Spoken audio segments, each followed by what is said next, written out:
Hello, in this video I want to show you how to create new schedules for Shark RV2001.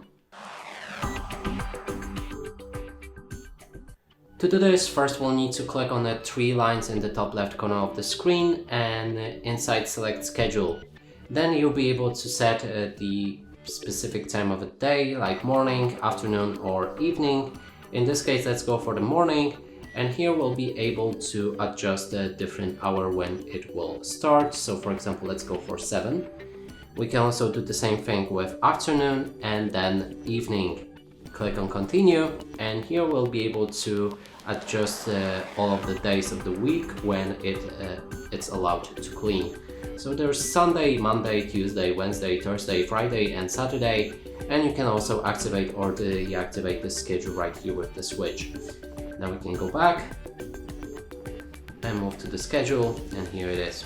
And that's it for this video. Hope you like it. Please consider subscribing to our channel, leave a like and a comment below.